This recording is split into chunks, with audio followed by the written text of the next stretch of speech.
VCD number 2406, இடம் நாக்பூர், மகாராஷ்டிர. முரளி தேதி 30-3-1967. விளக்கம் கொடுக்கப்பட்ட தேதி 29-10-2017. நேரம் ஆரம்பத்திலிருந்து 1 மணி நேரம் 10 நிமிடம் 12 செகண்ட் வரை. VCD number 2406, place Nagpur, Maharashtra. Murli date 30-3-1967. Clarified on 29-10-2017.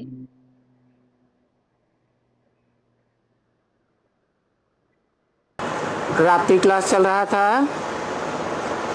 இரவு வகுப்பு நடந்து கொண்டிருந்தது. 30-3-1967. 1967. दूसरे पेज के मध्य में बात चल रही थी. இரண்டாவது பேஜினுடைய நடுவில் விஷயம் நடந்து கொண்டிருந்தது.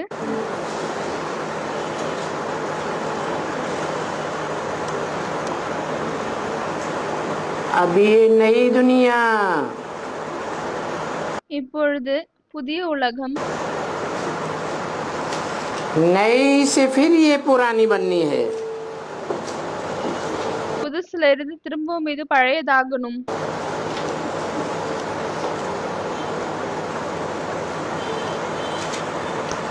कौन सी नई दुनिया? எந்த புதிய உலகம்?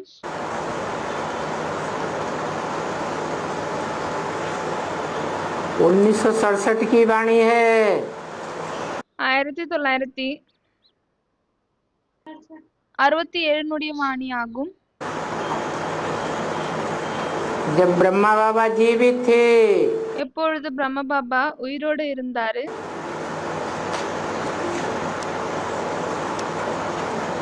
कोई भी धर्म पिता की मौजूदगी में எந்த ஒரு தர்மபிதா இருக்கும் பொழுது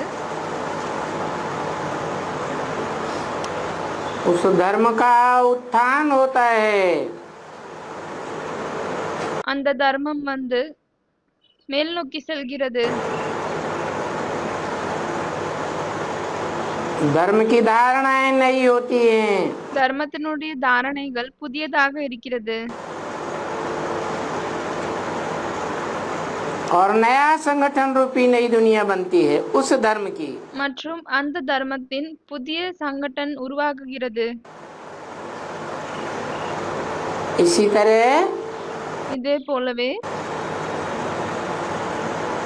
ब्रह्मा बाबा के जीवित रहते रहते பிரம்ம பாபா உயிரோடு இருக்கும் பொழுது 1967 में வருடம் 1967 ब्राह्मणों की नई दुनिया तैयार हुई थी. பிராமணர்களின் புதிய உலகம் உருவாகியது. तो बोला ஆகவே சொல்லியிருக்கிறார், ये नई से फिर ये पुरानी बननी है. இது புதியதிலிருந்து திரும்பவும் பழையதாகணும்.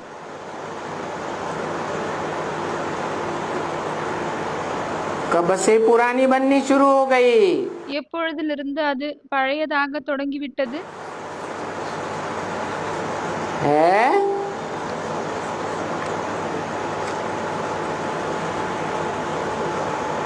अरे शूटिंग पीरियड में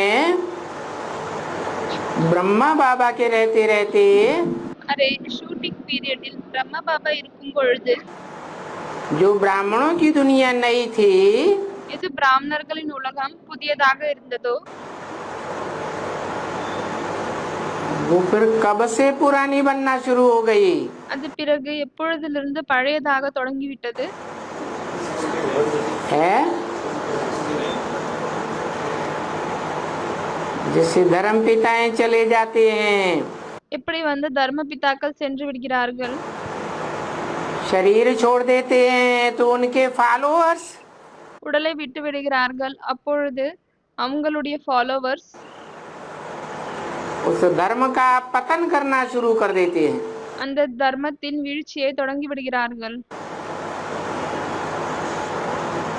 जो देहधारी धर्मगुरु गद्दी नशीन बैठते हैं, யார் தேகதாரி தர்மகுருக்கள் கர்தியில் அமர்கிறார்களோ उनसे धर्म का पतन होना शुरू हो जाता है।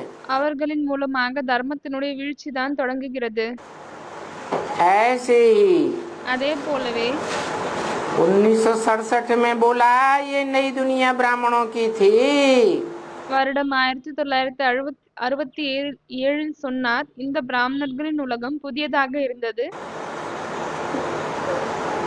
जबकि ब्रह्मा बाबा जीवित थे। எப்பொழுது வந்து பிரம்ம பாபா உயிரோட இருந்தாரு. और மற்றும் 1968 के बाद வருடம் 1968க்கு பிறகு 18 जनवरी 1969 को जब बाबा ने शरीर छोड़ दिया, 18 ஜனவரி 69 எப்பொழுது பாபா உடலை விட்டு விட்டாரோ तो वही ब्राह्मणों की दुनिया पुरानी होना शुरू हो गई। அப்பொழுது அதே பிராமணர்களின் உலகம் வந்து பழையதாக தொடங்கிவிட்டது. क्या लक्षण दिखाई दिया?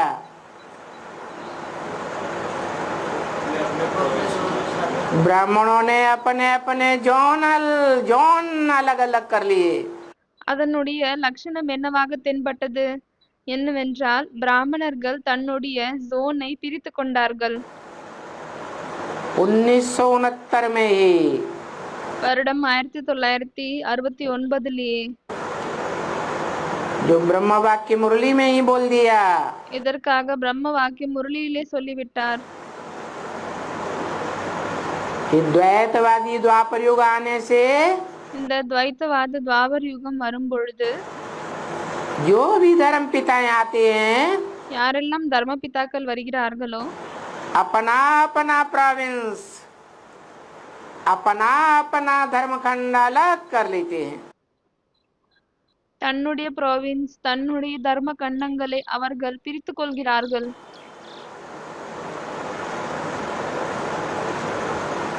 तो ஆகவே उन धर्म पिताओं के फॉलोअर्स में भी அந்த தர்ம பிதாக்களுடைய ஃபாலோவர்ஸில் கூட झगड़ा शुरू हो जाता है। சண்டை தொடங்குகிறது.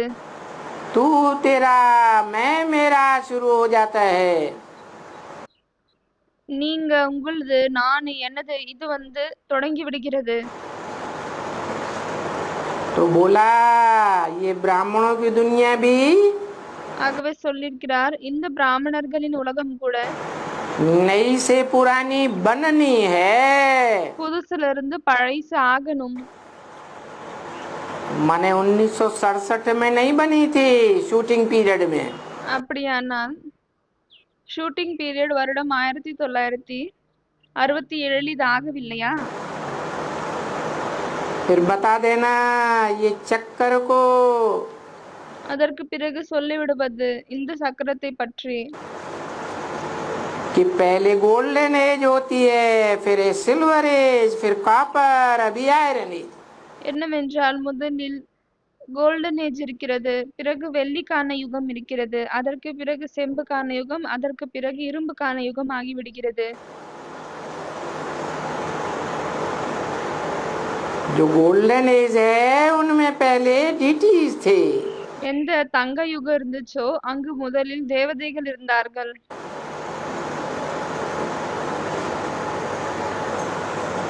सिल्वर एज में भी डीटीज थे। சில்வர் ஏஜ்ல கூட தேவதைகள் தான் இருந்தார்கள். परंतु दो कलाएं कम होने से क्षत्रिय कहे गए। ஆனால் இரண்டு கலைகள் குறையும் காரணத்தால் சத்திரியர்கள் என்று சொல்லப்பட்டார்கள். फिर इस्लामी, बौद्धी, क्रिश्चियन, அதற்கு பிறகு இஸ்லாமிகள், பௌத்திகள், கிறிஸ்டியன்கள்.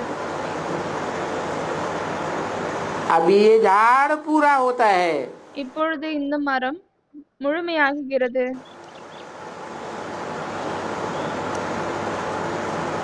तो ब्राह्मणों की दुनिया में ब्रह्मा के द्वारा जो ब्राह्मण सृष्टि रची गई, ஆகவே பிராமணர்களின் உலகத்தில் பிரம்மாவின் மூலமாக எந்த பிராமண உலகம் படைக்கப்பட்டதோ उसका झाड़ कब पूरा होता है?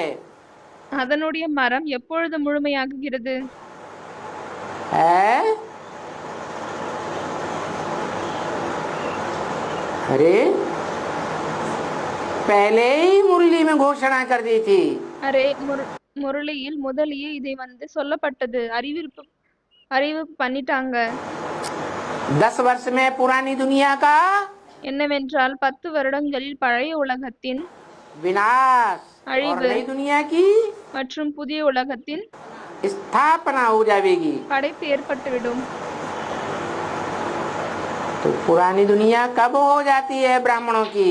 ஆகவே பிராமணர்களின் பழைய உலகம் எப்பொழுது ஆகிவிடுகிறது? जो ब्रह्मा के द्वारा स्थापन हुई थी। எது பிரம்மாவின் மூலமாக படைக்கப்பட்டது? है 1975-76 में। வருடம் 1975-76.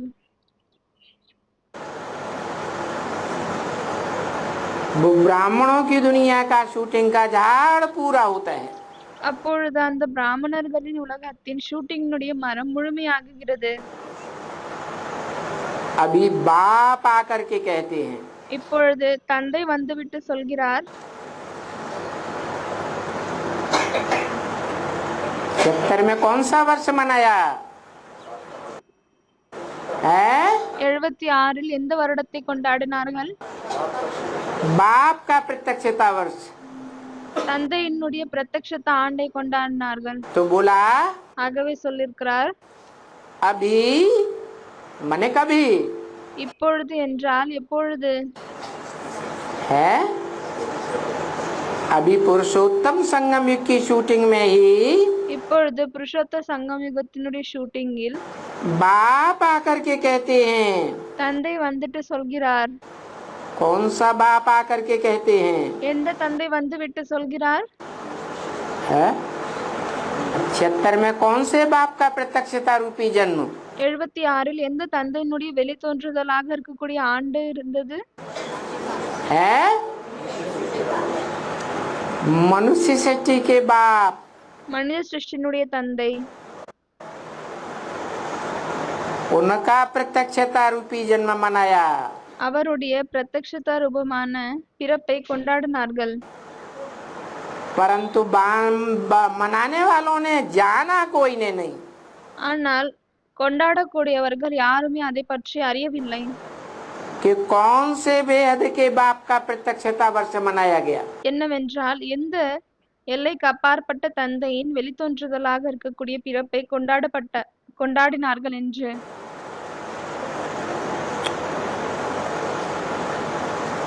तो बाप आकर कहते हैं तुम अभी पतित बने हो। ஆகவே தந்தை வந்துவிட்டு இப்பொழுது சொல்கிறார், நீங்கள் பதித்தாகி விட்டீர்கள். मुझे याद करो என்னை நினைவு செய்யுங்கள், तो पावन बन जाएंगे। அப்பொழுது பாவனமாகி விடுவீர்கள். कौन सा बाप आकर कहते हैं? எந்த தந்தை வந்துவிட்டு சொல்கிறார்? है अरे शूटिंग पीरियड की बात हो रही है। அரே இது ஷூட்டிங் பீரியட்னுடைய விஷயம் நடந்து கொண்டிருக்கிறதா? कौन सा बाप कहते हैं मुझे याद करो? எந்த தந்தை சொல்கிறார் என்னை நினைவு செய்யுங்கள் என்று? कौन कहते हैं मनमना भव? யார் சொல்கிறார் மன்மனா பவ என்று? है ब्रह्मा बाबा कहते हैं। பிரம்ம பாபா சொல்கிறாரா? शिव बाबा कहते हैं। சிவ பாபா சொல்கிறார். शिव बाप नहीं कहते அப்பொழுது சிவ தந்தை சொல்வதில்லையா? हैं? क्यों? யாரும் சொல்வதில்லை என்று சொல்றாங்க. பாபா சொல்றாரு, ஏன் அப்படி? हाँ मुझे याद करो। என்னை நினைவு செய்யுங்கள். अर्थात அப்படியானால் मेरे मन में क्या है? என்னுடைய மனதில் என்ன இருக்கிறது? मेरे मन में जो ऊंचे ते ऊंचे बाप समाया हुआ है, என்னுடைய மனதில் எந்த உயர்ந்ததிலும் உயர்ந்த தந்தை அடங்கியிருக்கிறாரோ उस ऊंचे ते ऊंचे बाप को याद करो। அந்த உயர்ந்ததிலும் உயர்ந்த தந்தை நினைவு செய்யுங்கள். जो आत्माओं का बाप है, யார் ஆத்மாக்களின் தந்தை ஆவாரோ वो आत्माओं का बाप அந்த ஆத்மாக்களின் தந்தை मनुष्य सृष्टि के साकार बाप में जब आता है மனித சிருஷ்டியினுடைய சாகார தந்தையில் எப்பொழுது வருகிறாரோ तब कहता है क्या அப்பொழுதுதான் சொல்கிறார். என்ன சொல்கிறார்? है मनमना भव, மன்மனா பவ என்று. क्योंकि ஏனென்றால் वो दोनों भेद के बाप அந்த இரண்டு எல்லைக்கு அப்பாற்பட்ட தந்தை एक व्यक्तित्व में प्रत्यक्ष हो जाते हैं। ஒரே ஒரு பர்சனாலிட்டியின் மூலமாக வெளித்தோன்றி விடுகிறார். इसलिए वो व्यक्तित्व ही कहता है அதனால் அந்த மனிதன் தான் சொல்கிறார், मुझे याद करो என்ன நினைவு तो செய்யுங்கள், पावन बन जाएंगे அப்பொழுது நீங்கள் பாவனமாகி விடுவீர்கள் और மற்றும் इस देह से लिबरेट हो जाएंगे। இந்த தேகத்திலிருந்து விடுபட்டு விடுவீர்கள். जैसे எப்படி मनुष्य सृष्टि का बाप மனித சிருஷ்டியின் தந்தை इस देह से, இந்த உடலின் மூலமாக देह की दुनिया से, தேகத்தின் உலகத்திலிருந்து देह के संबंधों से, देह के पदार्थों से தேகத்தின் பொருட்களிலிருந்து தேகத்தின் உறவுகளிலிருந்து मन बुद्धि के स्तर पर மனம் புத்தியினுடைய நிலையில் डिटैच हो जाता है। விடுபட்டு விடுகிறார், டிட்டாச் ஆகிவிட்டார். और மற்றும் किसकी याद में रहकर डिटैच हो जाता है? யாருடைய நினைவில் இருந்து கொண்டு அவர் அப்படி விடுபட்டு விடுகிறார்? है जो सदा डिटैच है, யார் எப்பொழுதுமே விடுபட்டு இருக்கிறாரோ, सदा मुक्त है, எப்பொழுதுமே விடுபட்டு இருக்கிறாரோ, कभी बंधन में आता ही नहीं। कौन? எப்பொழுதுமே பந்தனத்தில் வருவதில்லை. யாரு? शिव बाप। சிவ தந்தை. तो सभी दुखों से तुम बच्चे भी लिबरेट हो जाएंगे। ஆகவே அனைத்து துக்கங்களிலிருந்து குழந்தைகளாகி நீங்களும் விடுபட்டு விடுவீர்கள். तुम्हारी आत्मा में भी உங்களுடைய ஆத்மாவில் கூட दुखों का कोई बंधन नहीं रहेगा। துக்கத்தின் எந்த ஒரு பந்தனமும் இருக்காது. आत्मा ऐसी प्रकृष्ट स्टेज को प्राप्त कर लेगी, ஆத்மா இப்படிப்பட்ட பவர்ஃபுல்லான ஸ்டேஜை அடைந்து விடும், ऐसी ज्ञान की स्थिति को प्राप्त कर लेगी இப்படிப்பட்ட ஞானத்தின் நிலையை அடைந்து விடும் कि तुम என்னவென்றால் நீங்களும் கூட कैसी भी परिस्थिति में रहेंगे எப்படிப்பட்ட சூழ்நிலையில் இருந்தாலும் சரி, लेकिन दुख का अनुभव ஆனால் துக்கத்தின் அனுபவத்தை नहीं करेंगे। செய்ய மாட்டீர்கள். तो ये बातें अगर विलायत में समझाना இந்த விஷயங்களை நீங்கள் ஃபாரின்ல புரிய வைங்க. तो ये बातें समझाना थोड़ा डिफिकल्ट है। ஆகவே இப்படிப்பட்ட விஷயங்களை புரிவிப்பது கொஞ்சம் கடினமாகும். क्यों डिफिकल्ट है? ஏன் டிஃபிகல்ட் ஆகும், கடினமாகும்? है क्योंकि जो विलायती धर्म खंड हैं ஏனென்றால் எந்த வெளிநாட்டை சேர்ந்த தர்ம கண்டங்கள் இருக்கிறதோ वो सभी धर्म खंड அந்த அனைத்து தர்ம கண்டங்களும் विदेशी और विधर्मी हैं। விதேசி மற்றும் விதர்மி ஆவார்கள். पूरे 84 जन्म लेने वाले नहीं हैं। முழுமையான 84 பிறவிகளை எடுக்கக்கூடியவர்கள் கிடையாது. और उन धर्मों में மற்றும் அந்த தர்மங்களில் तुम ब्राह्मणों में से जो कन्वर्ट होने वाले हैं பிராமணர்களாகிய உங்களிலிருந்து யார் கன்வெர்ட் ஆகக்கூடியவர்கள் இருக்கிறார்களோ, क्योंकि भारतवासी दूसरे धर्मों में कन्वर्ट होते रहे हिस्ट्री में, ஏனென்றால் ஹிஸ்டரியில் வரலாற்றில் பாரதவாசிகள் தான் மற்ற தர்மத்தில் கன்வெர்ட் ஆகி கொண்டே இருந்தார்கள். तो जो कन्वर्ट हो जाते हैं ஆகவே யார் கன்வெர்ட் ஆகி விடுகிறார்களோ उनके अंदर स्वभाव, संस्कार, संकल्प அவர்களுக்குள் ஸ்வபாவம், சம்ஸ்காரம், எண்ணங்கள் सबके ऊपर विधर्मियों और विदेशियों का संग का रंग அனைவர் மீதும் விதர்மிகள் மற்றும் விதேசிகளின் சங்கத்தின் சாயம் अनेक जन्मों का लगता रहता है। நிறைய ஜென்மத்தினுடையது ஏற்பட்டு கொண்டே இருக்கிறது. इसलिए அதனால்தான் ऐसे बच्चे இப்படிப்பட்ட குழந்தைகள் जो विदेशियों के प्रभाव में, विधर्मियों के प्रभाव में आ जाते हैं, யார் விதேசிகளின் பிரபாவத்தில் விதர்மிகளின் பிரபாவத்தில் வந்து விடுகிறார்களோ, जो पूरे 84 जन्म नहीं लेते हैं, யார் வந்து முழுமையான 84 பிறவிகளை எடுப்பதில்லையோ, कुछ न कुछ कम जन्म लेते हैं, ஏதோ கொஞ்சம் குறைந்த பிறவி எடுத்துக்கொள்கிறார்களோ, तो उन बच्चों को समझाना थोड़ा कठिन होगा। ஆகவே அப்படிப்பட்ட குழந்தைகளுக்கு புரிய வைப்பது கொஞ்சம் கடினமாகும். क्योंकि खुद ही पूरा नहीं समझते हैं, ஏனென்றால் அவர்கள் தானே முழுமையாக புரிந்து கொள்வதில்லை. यहाँ तो समझाना इजी है भारत में, இங்கு வந்து பாரதத்தில் புரிய வைப்பது எளிதாகும்.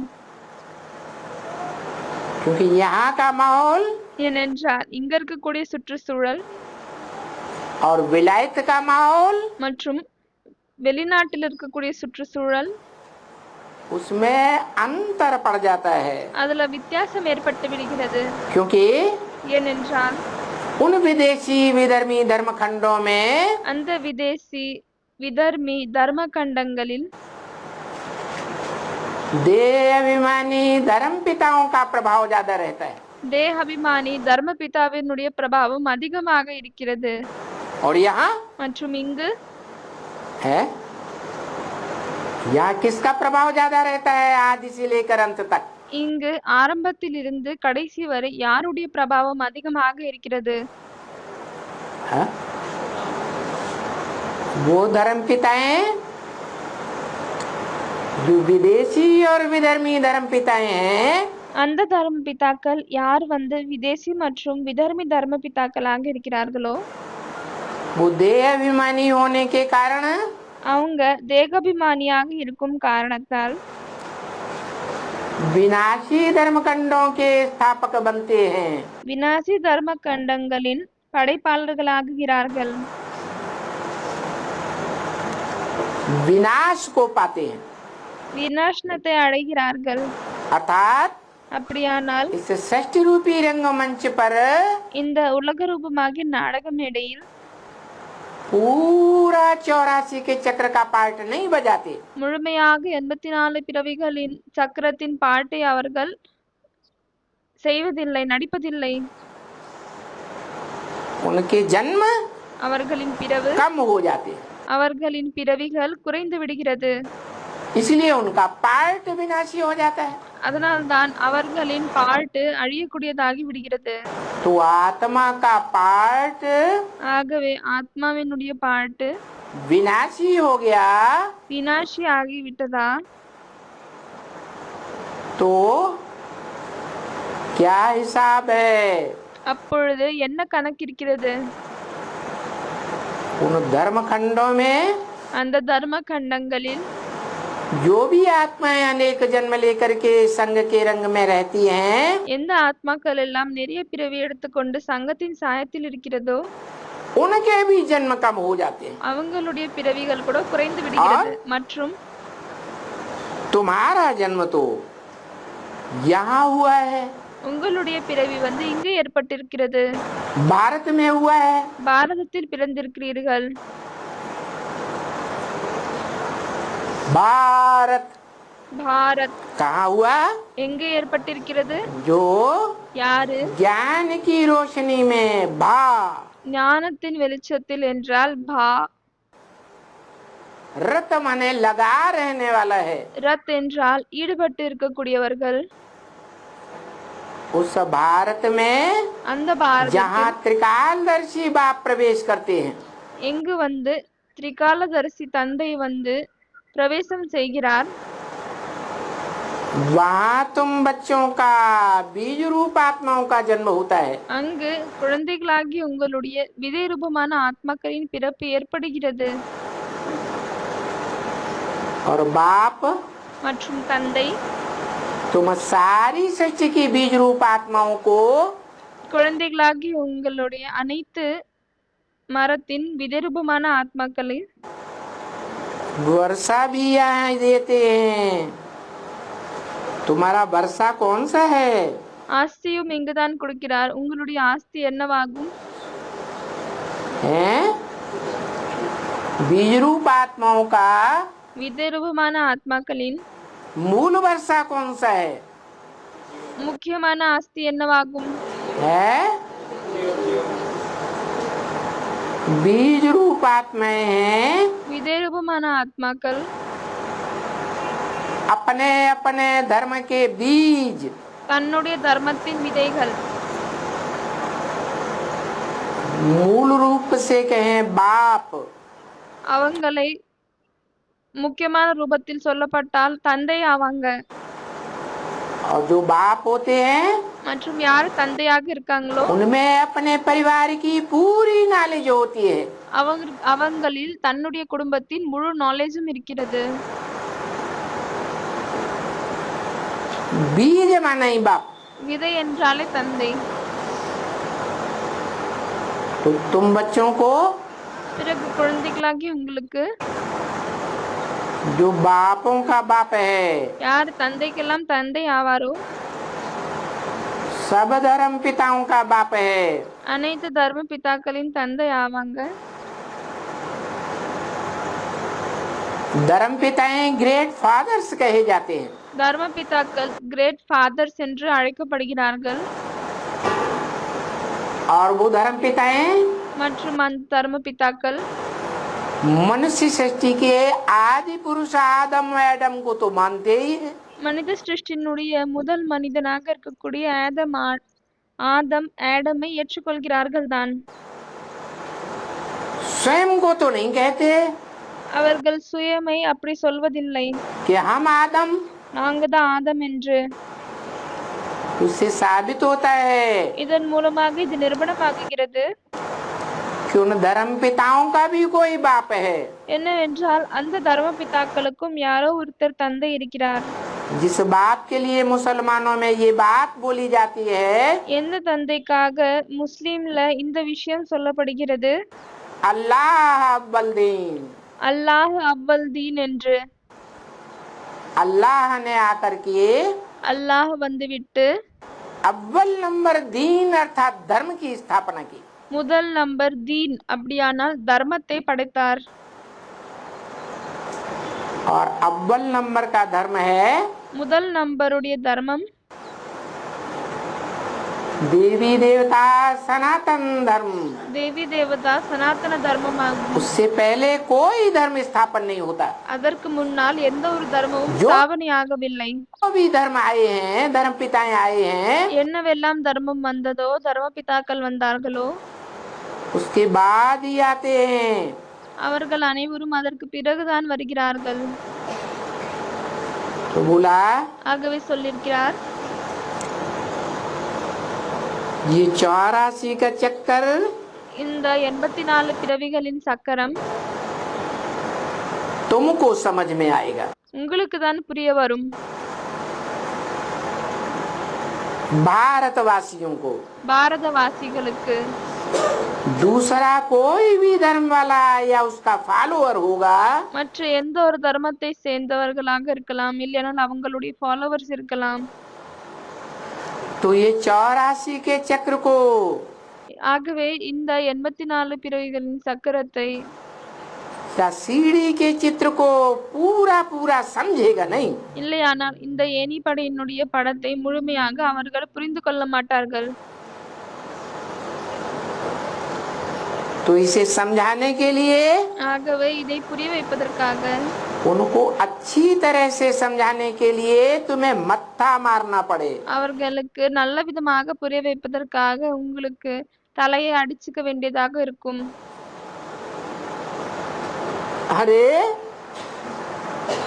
यहाँ बाप के सन्मुख जो बैठते हैं அரே, இங்கு தந்தைக்கு நேர்முகமாக யார் அமர்கிறார்களோ कोई नहीं पूरा समझ सकते हैं। அவர்களே முழுமையாக புரிந்து கொள்வதில்லை.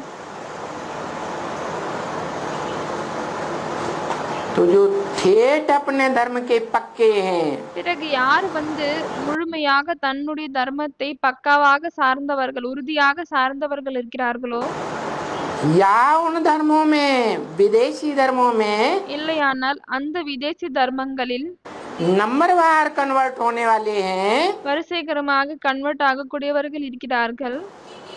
वो भी नहीं समझ सकते. அவர்கள் கூட இதை புரிந்து கொள்ள முடியாது. बाहर वाले क्या समझेंगे? அப்படி இருக்கும் பொழுது வெளியே இருக்கக்கூடியவர்கள் என்ன புரிந்து கொள்வார்கள்? माना विलायत के लोग कैसे समझेंगे? அப்படியானால் வெளிநாட்டை சேர்ந்தவர்கள் எப்படி புரிந்து கொள்வார்கள்? उनको समझाना बहुत मुश्किल है. அவங்களுக்கு புரிய வைப்பது மிகவும் கடினமானதாகும். कोई यहाँ वाले समझे, யாராவது இங்க இருக்கக்கூடியவங்க புரிந்து கொள்கிறாங்க. क्योंकि यहाँ भारत में ही ये स्वर्ग था. ஏனென்றால் இங்க பாரதத்தில் தான் ஸ்வர்க்கம் இருந்தது. क्या என்ன? विदेशों में स्वर्ग बनता ही नहीं? விதேசத்தில் ஸ்வர்க்கம் என்பது உருவாகுவதே இல்லை. क्यों नहीं बनता? ஏன் உருவாகுவதில்லை? क्योंकि विदेशी धर्म खंडों के जो धर्म पिताएं हैं, ஏனென்றால் விதேச தர்ம கண்டங்களை சென்ற எந்த தர்ம பிதாக்கள் இருக்கிறார்களோ वो स्वस्थिति में पूरे स्थित हो ही नहीं पाते. அவர்கள் சுயஸ்திதியில் முழுமையாக நிலைப்பதே இல்லை. और यहाँ மற்றும் இங்கு तो आत्माओं का बाप ஆத்மாக்களின் தந்தை भारत में ही आता है, பாரதத்தில் தான் வருகிறார். जो सदा स्वस्थिति में रहने वाला है. யார் எப்பொழுதுமே சுயஸ்திதியிலே இருக்கக்கூடியவர் ஆவார். कभी भी देह के बंधन में नहीं बंधता. எப்பொழுதுமே தேகத்தினுடைய பந்தனத்தில் அவர் வருவதில்லை. कभी भी எப்பொழுதுமே इंद्रियों के बंधन में नहीं आता. இந்திரியங்களின் பந்தனத்திலும் வருவதில்லை. वो அவர் सिखाता है तुम बच्चों को குழந்தைகளாகி உங்களுக்கு கற்பிக்கிறார். कि स्वस्थिति में स्थित होना है. என்னவென்றால் சுயஸ்திதியில் நீங்கள் நிலைக்க வேண்டும். देह पर है. पर माना प्रकृति के 5 तत्वों का संघात है. தேகம் வந்து தனியானதாகும், மற்றதாகும். மற்றது என்றால் இயற்கையினுடைய பஞ்ச தத்துவங்களின் சேர்க்கையாகும். इसका नाम ही है प्रकृति. இதனுடைய பெயரே என்னவென்றால் பிரகிருதி. ये पर है. இது தனியானது, மற்றதாகும். स्व नहीं है. தனது கிடையாது. स्व माने தனது என்றால் सदैव स्वस्थिति में रहने का पुरुषार्थ करने वाले. எப்பொழுதுமே சுயஸ்திதியில் இருக்கக்கூடிய புருஷார்த்தத்தை செய்யக்கூடியவங்க. तो ஆகவே यहाँ जो भारतवासी थे, இங்கு யாரு பாரதவாசிகள் இருந்தார்களோ वो भारत ही स्वर्ग था. அந்த பாரதம் தான் ஸ்வர்க்கமாக இருந்தது. जो अभी எது இப்பொழுது भारत क्या बन गया? பாரதம் என்னவாகிவிட்டது? नरक बन गया. क्यों नरक बन गया? நரகமாகிவிட்டது. ஏன் நரகமாகிவிட்டது? क्योंकि भारतवासी सुनी सुनाई बातों पर ஏனென்றால் பாரதவாசிகள் கேட்கப்பட்ட விஷயங்களை विश्वास करने वाले हैं. நம்பக்கூடியவர்கள் ஆவார்கள். ये मातृ देश के हैं. இவங்க தாய்நாடை சேர்ந்தவர்கள் ஆவாங்க. भारत मातृ देश है. பாரதம் தாய்நாடாகும். दूसरे देश மற்ற நாடுகள் मातृ देशी नहीं है. தாய்நாடு கிடையாது. क्या? என்ன? यहाँ भगवान बाप आते हैं, निराकार ज्योति बिंदु शिव.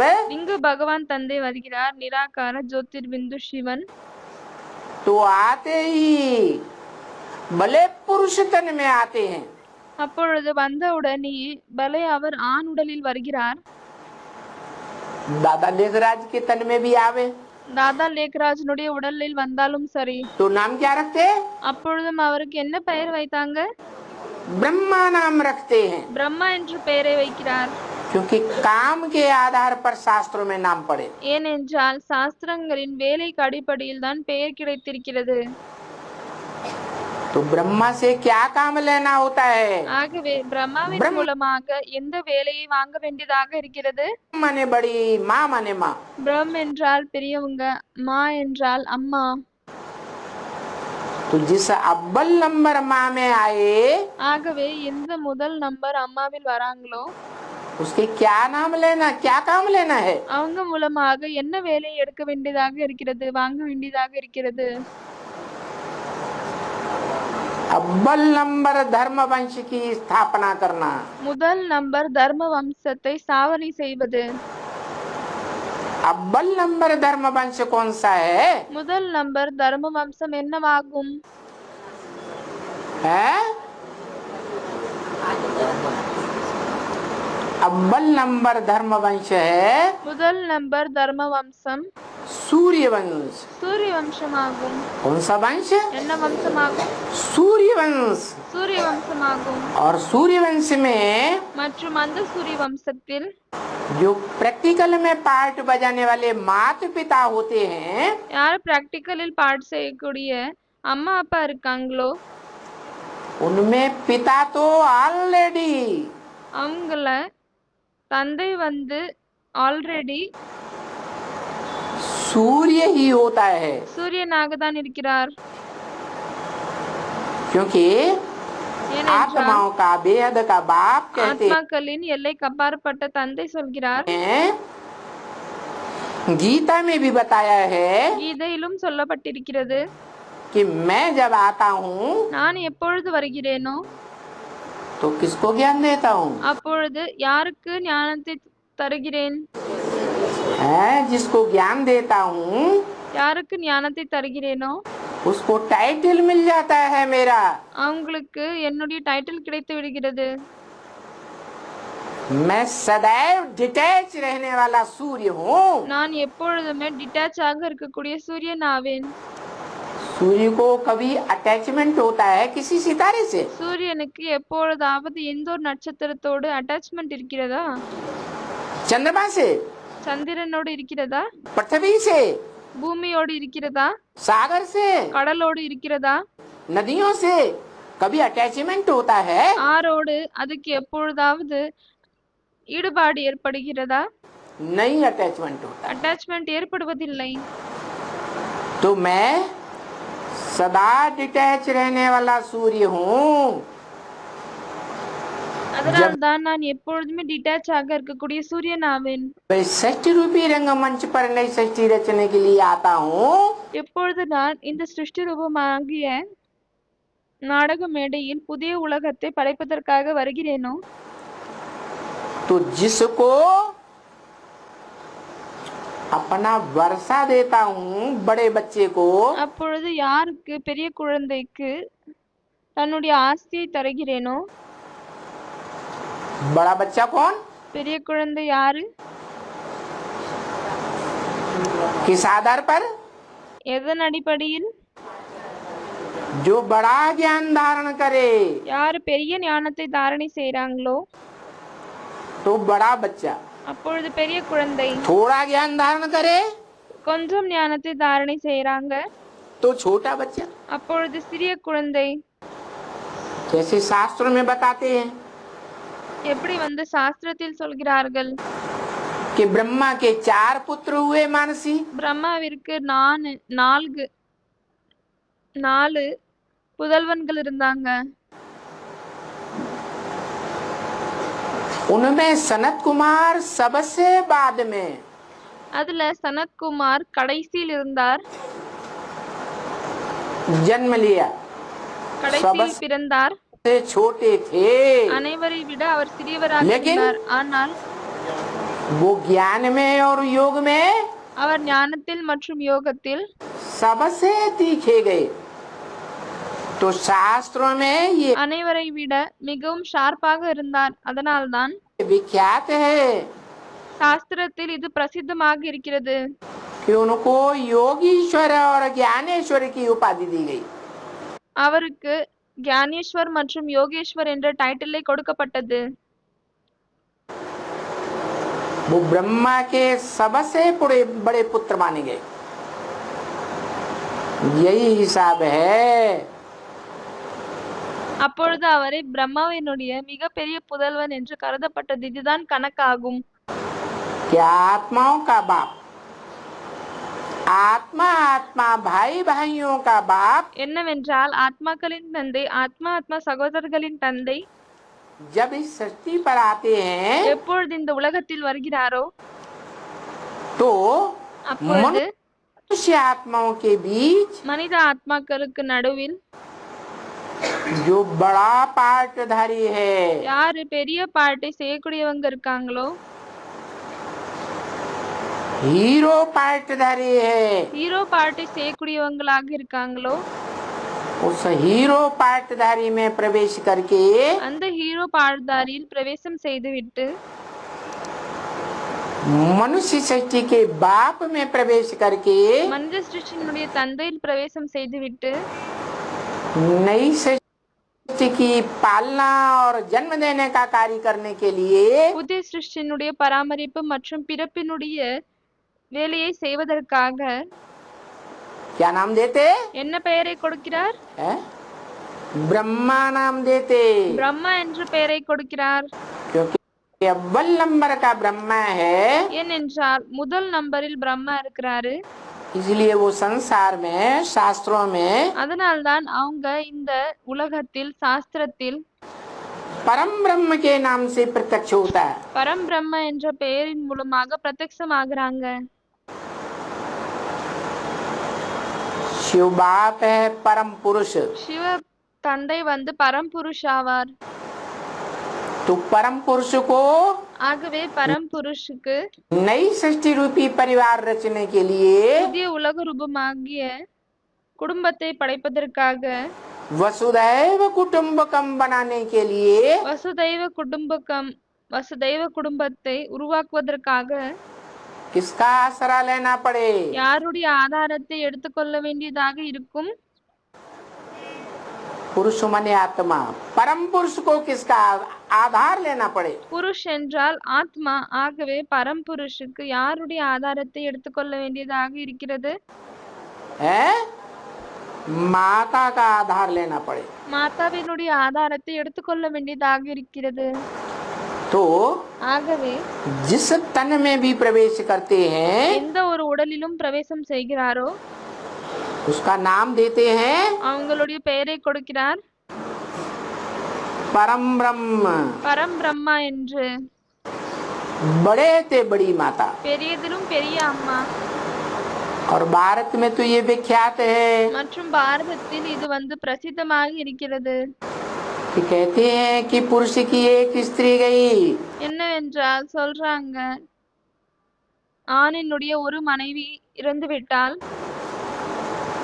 तो दूसरी ज्योति लेते हैं, तीसरी लेते हैं, அப்பொழுது இரண்டாவதை எடுத்துக்கொள்கிறார்கள், மூன்றாவதை எடுத்துக்கொள்கிறார்கள், 4-5 शादियां भी कर लेते हैं। 4-5 திருமணம் செய்து கொள்கிறார்கள்.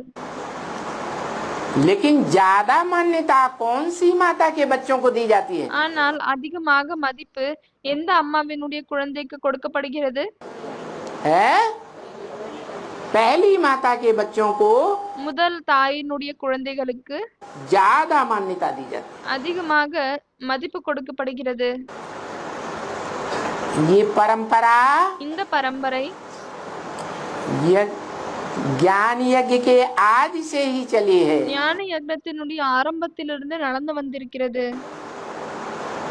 और भगवान बाप ही ये परंपरा डालते हैं। மற்றும் பகவான் தந்தை தான் இந்த பரம்பரையை போடுகிறார். इसलिए गीता में लिखा है அதனால்தான் கீதையில் எழுதப்பட்டிருக்கிறது कि सारी दुनिया என்னவென்றால் முழு உலகமும் मेरे रास्ते का ही अनुगमन करती है। என்னுடைய வழியை தான் பின்பற்றுகிறார்கள். सात्विक स्टेज में சதோபிரதானமான ஸ்டேஜ்ல. तो ஆகவே ऊंचे ते ऊंची आत्मा, உயர்ந்ததிலும் உயர்ந்த ஆத்மா, बापों का बाप आकर के தந்தைக்கெல்லாம் தந்தை வந்துவிட்டு नई सृष्टि में புதிய உலகத்தில் ऊंचे ते ऊंचे वंश की स्थापना करने के लिए உயர்ந்ததிலும் உயர்ந்த வம்சத்தை படைப்பதற்காக परम ब्रह्म का आधार लेते हैं। பரம்பிரம்மாவினுடைய ஆதாரத்தை எடுத்துக்கொள்கிறார் और वो परम ब्रह्म மற்றும் அந்த பரம்பிரம்ம के रूप में पार्ट बजाने वाला माता का रूप ரூபத்துல பாட் செய்யக்கூடிய அம்மாவினுடைய ரூபம்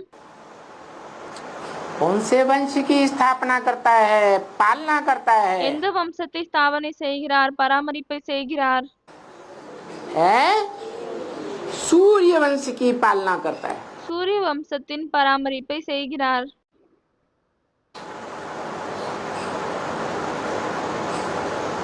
वो बच्चे இந்த குழந்தைகள் जितने भी संसार में धर्म वंश हुए हैं எவ்வளவெல்லாம் உலகத்தில் தர்ம வம்சம் இருக்கிறதோ उन सब वंशों में ऊंचा वंश है। அந்த அனைத்து வம்சத்தில் உயர்ந்த வம்சமாகும். और सूर्यवंश में மற்றும் சூரிய வம்சத்தில் शास्त्रों में किसका नाम प्रसिद्ध है? சாஸ்திரத்தில் யாருடைய பெயர் பிரசித்தமாக இருக்கிறது? राम का नाम प्रसिद्ध है। ராமருடைய பெயர் பிரசித்தமாக இருக்கிறது. रघुवंश शिरोमणि कहा जाता है। ரகுவம்சத்தின் மகுடம் என்று சொல்லப்படுகிறது. वैसे भी ब्रह्म वाक्य मुरली में बोला, அதே போலவே பிரம்ம வாக்கிய முரளில் சொல்லப்பட்டிருக்கிறது. राम बाप को कहा जाता है ராமர் தந்தையை சொல்லப்படுகிறது और कृष्ण மற்றும் கிருஷ்ணர் बच्चे को कहा जाता है। குழந்தையை சொல்லப்படுகிறது. इसका मतलब ये हुआ இதனுடைய அர்த்தம் என்னவாகியது என்றால் कि जब सृष्टि का आरंभ हुआ तो शास्त्रों में दिखाते हैं எப்பொழுது உலகத்தினுடைய ஆரம்பம் ஏற்பட்டதோ அப்பொழுது சாஸ்திரத்தில் காமிக்கப்படுகிறது कि पीपल के पत्ते पर पहले पहले कौन आया? அரச இலையில் முதலில் யார் வந்தாங்க? है कृष्ण आया। கிருஷ்ணர் வந்தாரு. वो बच्चा है साकार में, அவர் சாகாரத்தில் குழந்தை ஆவார். साकारी मनुष्य सृष्टि का बच्चा। இந்த சாகார மனித உலகத்தின் किसका குழந்தை बच्चा है? யாருடைய குழந்தை ஆவார்? है? साकार बाप का சாகார தந்தையின் குழந்தையா? है। साकार सो निराकार बनता है। சாகாரத்துல இருந்து நிராகார ஆகுகிறார். जो ब्रह्म वाक्य है, எதற்காக பிரம்ம कि வாக்கியம் இருக்கிறது? मैं जब आता हूँ तो तुम बच्चों को नंबरवार आप समान निराकारी बनाता हूँ। என்னவென்றால் நான் எப்பொழுது வருகிறேனோ அப்பொழுது குழந்தைகளாகி உங்களை வரிசைகரமாக தனக்கு சமமாக நிராகாரி ஆக்குகிறேன். तो जो अव्वल नंबर निराकारी स्टेज धारण करता है ஆகவே யார் முதல் நம்பரில் நிராகார ஸ்டேஜை தாரணை செய்யறாங்களோ वो शिव समान कहा जाता है। அவரை தான் சிவனுக்கு சமம் என்று சொல்லப்படுகிறது.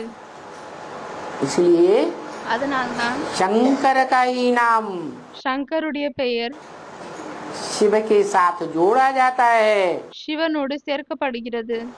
और किसी भी देवता का नाम, मनुष्य का नाम, அதை தவிர எந்த ஒரு தேவதையினுடைய பெயர், மனிதனுடைய பெயர், அசுரனுடைய பெயர் राक्षस का नाम शिव के साथ नहीं जोड़ा जाता। சிவனோடு சேர்க்கப்படுவதில்லை. जो भारत में परंपरा अभी भी आ रही है, இதற்காக பாரதத்தில் இப்பொழுது கூட பரம்பரை இருக்கிறது.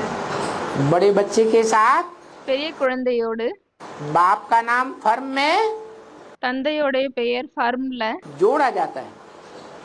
இணைக்கப்படுகிறது. तो बोला ஆகவே சொல்லியிருக்கிறார்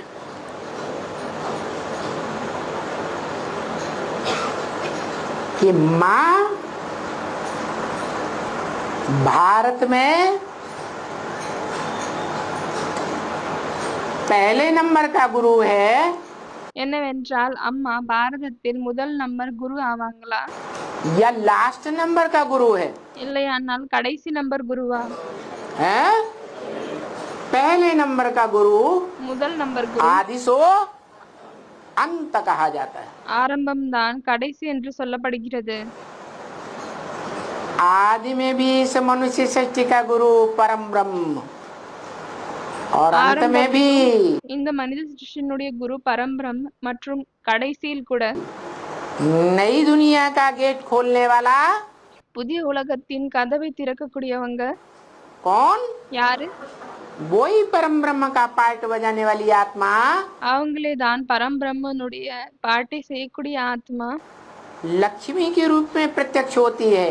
லக்ஷ்மியின் ரூபத்தில் பிரத்யக்ஷமாகறாங்க. नारी से लक्ष्मी बनती है और பெண்ணில இருந்து லட்சுமி ஆகுறாங்க மற்றும்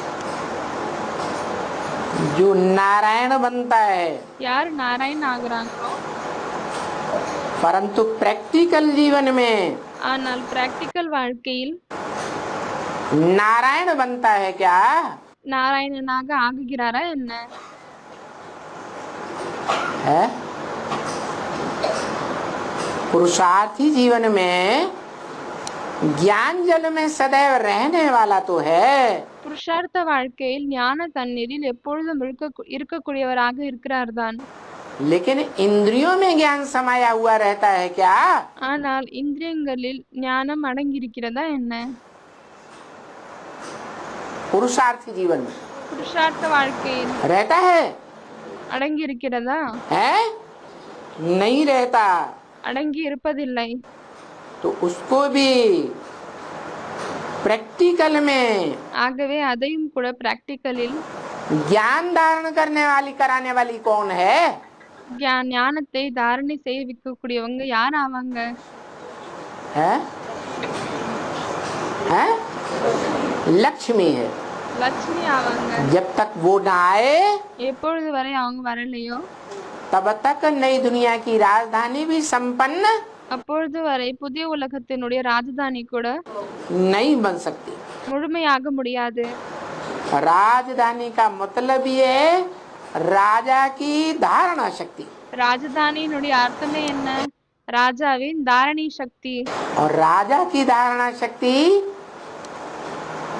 पवित्र होगी மற்றும் ராஜாவினுடைய தாரணா சக்தி தூய்மையாக இருக்குமா? तो राजा की राजाई में ताकत होगी। அப்பொழுதுதான் ராஜாவினுடைய ராஜாங்கத்தில் சக்தி இருக்கும்.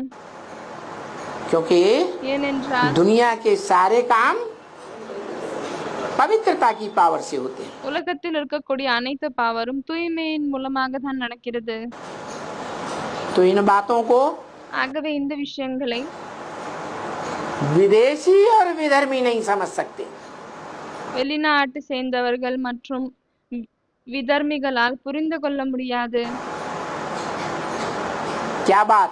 எந்த விஷயம்? जो विदेशी होते हैं, யாரு விதேசிகள் இருக்கிறார்களோ विधर्मी होते हैं, விதர்மிகள் இருக்கிறார்களோ वो तो अनेक शादियां करने वाले होते हैं। அவர்கள் நிறைய திருமணத்தை செய்யக்கூடியவர்களாக இருக்கிறார்கள். उनके धर्म में अनेक शादियां करने का प्रावधान है या नहीं है? அவர்களின் தர்மத்தில் நிறைய திருமணத்தை செய்யக்கூடிய அந்த விஷயம் இருக்கிறதா இல்லையா? है? अनेक बार डाइवोर्स देने का भी प्रावधान है நிறைய தடவை டைவோர்ஸை கொடுக்கக்கூடிய விஷயமும் கூட இருக்கிறது. या नहीं है? இல்லையானால் இல்லையா? இருக்கிறது. तो वो बेचारे क्या जाने ஆகவே பாவம் அவங்க என்ன அறிவாங்க कि पवित्रता क्या चीज होती है। தூய்மை என்ன விஷயமாகும் என்று. ये कीड़े मकोड़ों में, जानवरों में, இந்த புழு பூச்சியில், விலங்குகளில், पक्षियों में वो पवित्रता नहीं हो सकती, பறவைகளில் இந்த தூய்மை இருக்க முடியாது. क्योंकि उनको मन बुद्धि नहीं है सोच विचार करने। ஏனென்றால் அவங்களுக்கு யோசிப்பதற்கு, சிந்திப்பதற்கு மனம் புத்தி இல்லை. ये पवित्रता की पावर இந்த தூய்மை मनुष्यों में आ सकती है சக்தி மனிதர்களில் வரலாம். पुरुषार्थ करने पर புருஷார்த்தம் செய்தால் वो समझ सकते हैं அவர்கள் தான் இதை புரிந்து கொள்ள முடியும். कि जीवन में पवित्रता क्या चीज होती है। வாழ்க்கையில் தூய்மை என்ன விஷயமாகும் என்று. तो जो अच्छी तरह से समझते हैं ஆகவே யார் நல்ல விதமாக புரிந்து கொள்கிறார்களோ उनका नाम दिया सूर्यवंशी। அவங்களுடைய பெயர் தான் சூரியவம்சி என்று கொடுக்கப்பட்டிருக்கிறது. सूर्यवंशियों में राम का प्रतिनिधित्व दिखाया जाता है भारत में। சூரிய வம்சத்தில் பாரதத்தில் ராமரை தான் தலைவராக காமிக்கப்பட்டிருக்கிறது. और மற்றும் उन राम का அந்த ராமரின் विशेष जीवन में विरुद्ध क्या था? விசேஷமாக வாழ்க்கையில் है? हाँ, என்ன நியமம் இருந்தது, ப்ராமிஸ் இருந்தது? एक पत्नी व्रत जीवन में ஒரே ஒரு மனைவி விரதம் வாழ்க்கையில் एक पत्नी से संपर्क रखना, ஒரே ஒரு மனைவியோடு தொடர்பு வைப்பது, संबंध रखना, சம்பந்தம் இணைப்பது, दूसरी की बात ही नहीं। மற்றவர்களுடைய விஷயமே இல்லை. यही कारण है இதுதான் காரணமாகும். कि उन सर्वश्रेष्ठ पुरुषार्थी आत्माओं அந்த சர்வசிரேஷ்ட மிகவும் சிரேஷ்டமான புருஷார்த்தி ஆத்மாக்களில் राम सीतावली आत्माओं से ராமர் சீதையின் ஆத்மாவில் இருந்து जो मनुष्य सृष्टि के माई बाप हैं, யாரு மனித சிருஷ்டியினுடைய தாய் தந்தை ஆவாங்களோ उनसे जो पहले पहले बच्चों का जन्म होता है, அவங்க மூலமாக எந்த முதல் குழந்தைகளின் பிறப்பு ஏற்படுகிறதோ वो भी यही संस्कार माँ बाप से लेकर आते हैं। அவங்களும் இதே சம்ஸ்காரம் தான் அம்மா அப்பா இடமிருந்து கொண்டு வருகிறார்கள். पैतृक संपत्ति लेकर आते हैं। பிறப்பிலிருந்து அந்த செல்வத்தை கொண்டு வருகிறார்கள். कि कृष्ण की दृष्टि राधा में डूबती है என்னவென்றால் கிருஷ்ணருடைய பார்வை ராதாவில் தான் முழுங்கும் और राधा की दृष्टि மற்றும் ராதாவினுடைய பார்வை कृष्ण में डूबती है। கிருஷ்ணரில் தான் முழுகும். दृष्टि मात्र से भी विचार नहीं करते। திருஷ்டின் மூலமாக கூட விபச்சாரம் அவர்கள் செய்வதில்லை.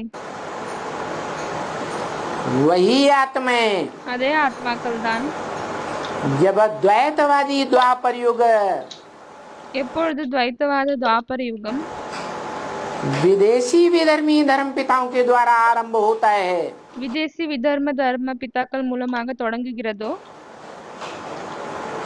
तो वो भारतवासी और भारत माता ஆகவே அந்த பாரதவாசிகள் மற்றும் பாரத அம்மா தாய் ये सुनी सुनाई बातों के फरेब में आ जाते हैं। சொல்லப்பட்ட விஷயங்களின் கவர்ச்சியில் வந்து விடுகிறார்கள். ये कमजोरी है भारतवासियों की। இது வந்து பாரதவாசிகளின் பலவீனமாகும். क्या? என்ன? जो ब्रह्म वाक्य मुरली में भी बोला, இதற்காக பிரம்ம வாக்கியம் முரளியிலும் சொல்லப்பட்டிருக்கிறது. क्या बोला? भारतवासियों ने सुनी सुनाई बातों से दुर्गति पाई है। பாரதவாசிகள் சொல்லப்பட்டு கேட்கப்பட்ட விஷயங்களால் துர்கதியை தான் அடைந்திருக்கிறார்கள்.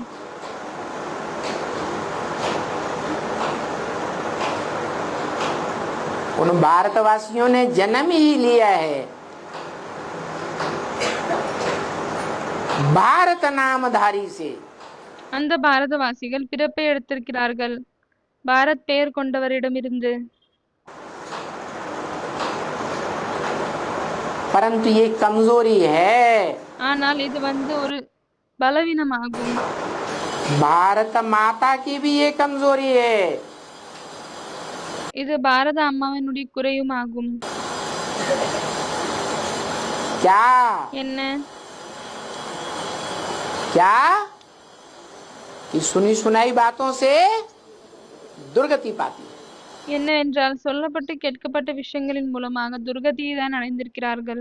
अभी शूटिंग पीरियड में भी वो आत्मा है? இப்பொழுது ஷூட்டிங் பீரியட்ல கூட அந்த ஆத்மா भले त्रिमूर्ति देवताओं में பல திருமூர்த்தி தேவதைகளில் श्रेष्ठ मूर्ति मानी गई है। कौन? சிரேஷ்டமான மூர்த்தி என்று கருதப்பட்டிருக்கிறது. யாரு? कौन है? विष्णु। விஷ்ணு.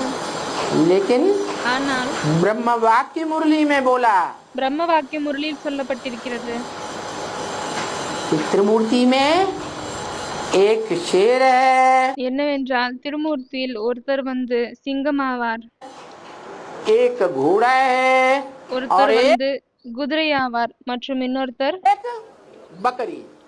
क्या खासियत होती है बकरी की? ஆடு ஆவாங்க. ஆகவே ஆடினுடைய விசேஷம் என்ன ஆகும்? जिसने कान पकड़ लिया யார் வந்து காதை பிடித்துக் கொள்வாங்களோ बस उसी के अंडर में हो जाएगी। அவ்வளவுதான், அவங்களுடைய அண்டர்லயே இருப்பாங்க. तो ये भारतवासियों की दुर्गति का कारण है। ஆகவே இது பாரதவாசிகளின் துர்கதியினுடைய காரணமாகும்.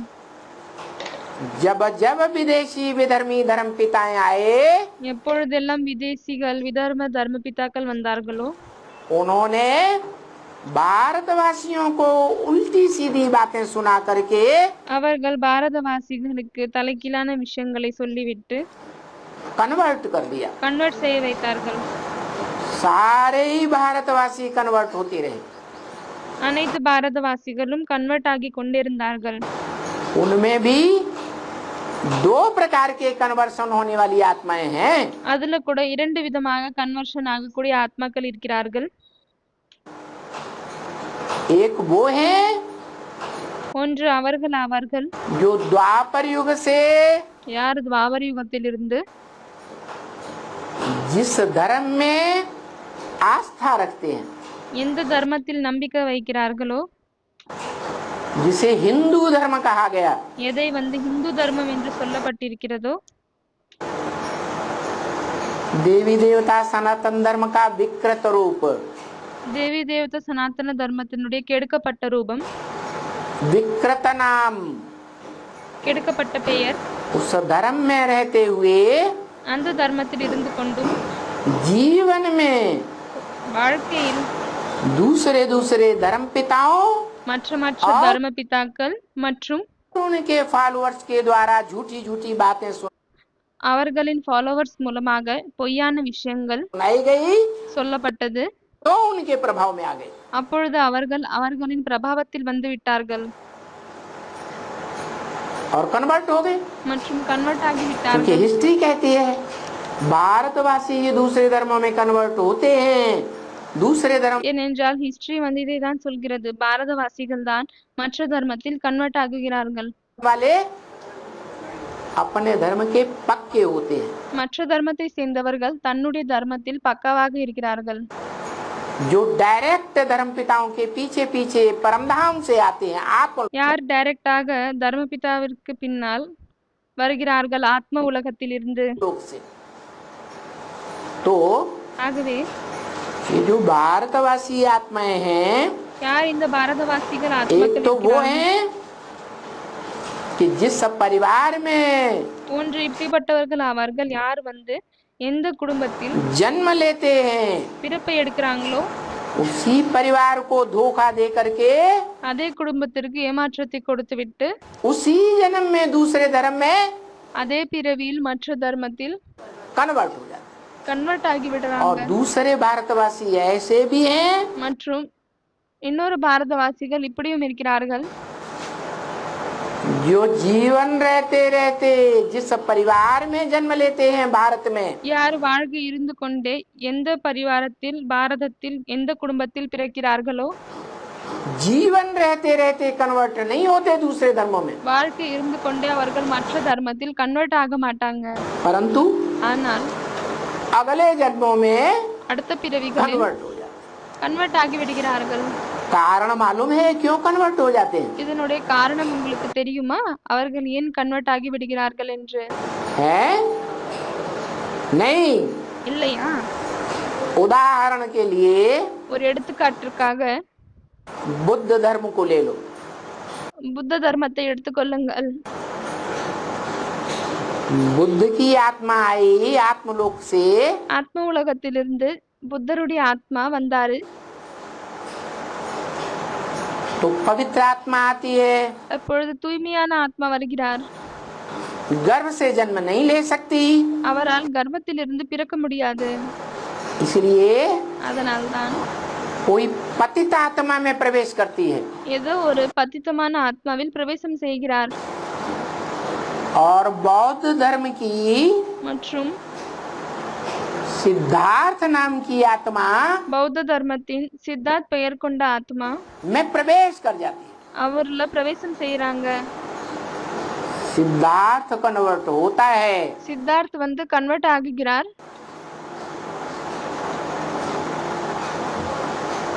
लेकिन ஆனால் उसका बाप, அவருடைய தந்தை, उसका बाबा, அவருடைய தாத்தா, उसका पर बाबा, அவருடைய முப்பாட்டன், तर बाबा, क्योंकि पहले पहले तो बाप दादा ஏனென்றால் முன்னாடி பாத்தீங்கன்னா தந்தை, தாத்தா, पर बाबा பாட்டன் ये जीवित रहते थे, இவங்க எல்லாருமே வந்து முப்பாட்டன் இவங்க எல்லாருமே உயிரோட தான் இருந்தாங்க. तो वो कन्वर्ट नहीं हुए, ஆகவே அவங்க கன்வெர்ட் ஆகவில்லை. लेकिन बेटा कन्वर्ट हो गया। ஆனால் குழந்தை கன்வெர்ட் ஆகிவிட்டாங்க.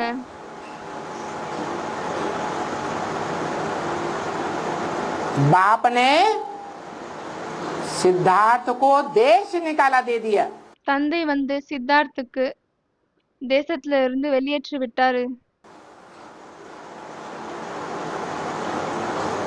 और खुद कन्वर्ट नहीं हुआ।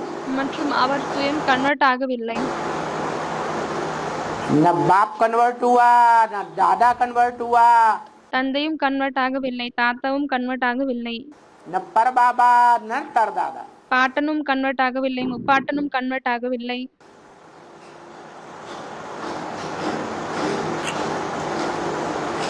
सिद्धार्थ जिसमें बुद्ध ने प्रवेश किया, சித்தார்த் யாருக்குள் புத்தர் பிரவேசம் செய்தாரோ वो महात्मा बुद्ध के नाम से विश्व विख्यात हो गए। அவர் மகாத்மா புத்தனுடைய பெயரின் மூலமாக உலகத்திற்கு முன்னால் பிரசித்தமாகி விட்டார்.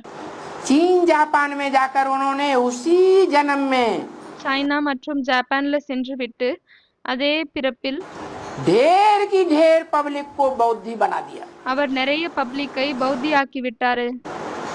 दुनिया में शोहरत फैल गई, உலகத்தில் அவர் வந்து ஃபேமஸ் ஆகி விட்டார். कि एक एक बौद्ध धर्म का धर्मावलंबी என்னவென்றால் ஒவ்வொரு பௌத்த தர்மத்தினுடைய மனிதன் 50-60 हजार को 50-60 ஆயிரம் பேரை एक ही भाषण में कन्वर्ट कर देता था। என்னவென்றால் ஒரே சொற்பொழிவின் மூலமாக கன்வெர்ட் செய்ய வைத்தாங்க. इतना प्रभावशाली, இவ்வளவு பிரபாவம் கொண்டவங்களாக இருந்தாங்க. लेकिन उनके माता पिता कन्वर्ट नहीं हुए। ஆனால் அவங்களுடைய அம்மா அப்பா கன்வெர்ட் ஆகவில்லை.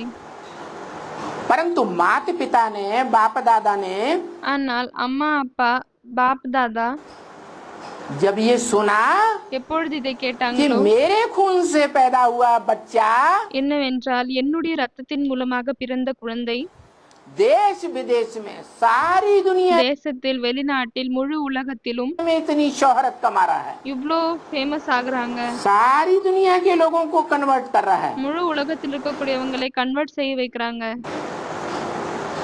तो बाप दादे परबाबे का दिल அப்பொழுது தந்தை, தாத்தா, முப்பாட்டனுடைய மனசு बच्चे की तरफ आकर्षित होगा या नहीं होगा? குழந்தை பக்கம் வந்து ஈர்க்கப்படுமா இல்லையா? होता है। கவிர்க்கப்படுகிறது. और மற்றும் वही आकर्षण அதே அட்ராக்ஷன் தான் मृत्यु के समय उन्हें याद आ जाता है। மரணத்தின் நேரத்தில் அவங்களுக்கு நினைவில் வந்து விடுகிறது. ஆகவே अंतमते सोगते, கடைசியில் எப்படிப்பட்ட நினைவோ அதுதான் அவங்களுக்கு நிலையாக கிடைக்கிறது. उसी बौद्ध धर्म में जाकर के 2-4 जन्म के बाद जन्म लेते हैं। அதனால்தான் அவர்கள் 2-4 பிறவிகளுக்கு பிறகு அதே புத்த தர்மத்தில் சென்றுவிட்டு பிறக்கிறார்கள். इसी तरह सभी धर्म पिताएं இதே போலவேதான் அனைத்து தர்ம பிதாக்களும் जिन देव आत्माओं में प्रवेश करते हैं उनको कन्वर्ट कर लेते हैं। எந்த தேவ ஆத்மாக்களில் பிரவேசம் செய்கிறார்களோ அவர்களை கன்வெர்ட் செய்ய வைக்கிறார்கள். परंतु उनके माता पिता को कन्वर्ट नहीं कर पाते। ஆனால் அவர்களின் தாய் தந்தையை கன்வெர்ட் செய்ய வைக்க முடியாது. ஏனென்றால் तो माता पिता हैं, யார் அம்மா அப்பா ஆவாங்களோ, बाप दादे हैं, पर बाबे हैं, தந்தை, தாத்தா, முப்பாட்டன் இருக்காங்க. वो बीज रूप आत्माएं होती हैं। அவர்கள் அனைவருமே விதை ரூபமான ஆத்மாக்கள் ஆவார்கள். उन बीज रूप आत्माओं में அந்த விதரூபமான ஆத்மாக்களில் दूसरे धर्म का नंबरवार छिलका तो चढ़ता है देवभान का, தேகவானத்தின் மற்ற தர்மத்தின் தோல் வரிசைகரமாக ஈறுகிறதுதான். लेकिन पूरे बीज में वो देवभान व्याप्त नहीं हो पाता. ஆனால் அந்த முழு விதையிலும் அந்த தேகாபிமானத்தால் இருக்க முடியவதில்லை.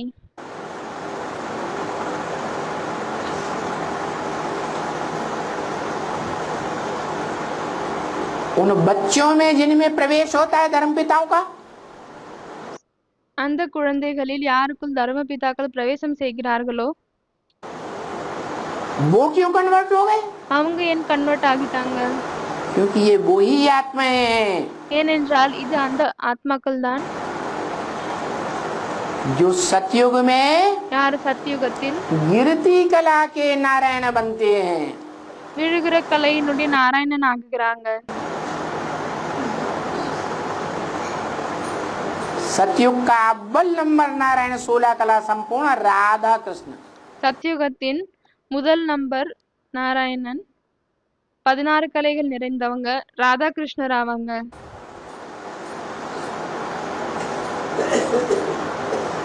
वो प्रभावित तो होते हैं அவங்க பிரபாவத்தில் வராங்க தான். और सबसे जास्ती प्रभावित होते हैं. மற்றும் மிகவும் அதிகமாக பிரபாவத்தில் வராங்க. क्यों? ஏன் அப்படி?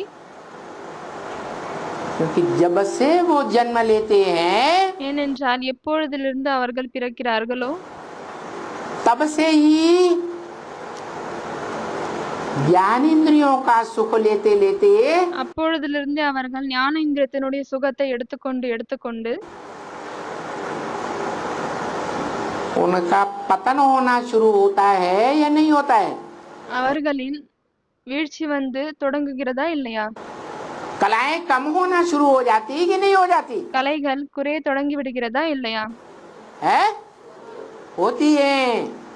ஆகுகிறது. क्योंकि इंद्रियों में ஏனென்றால் இந்திரியத்தில் श्रेष्ठ इंद्रियां आंखें जरूर हैं, लेकिन சிரேஷ்டமான இந்திரியம் கண்கள் கண்டிப்பாக இருக்கிறது. ஆனால் देह का अंग है. அது தேகத்தினுடைய உறுப்பாகும்.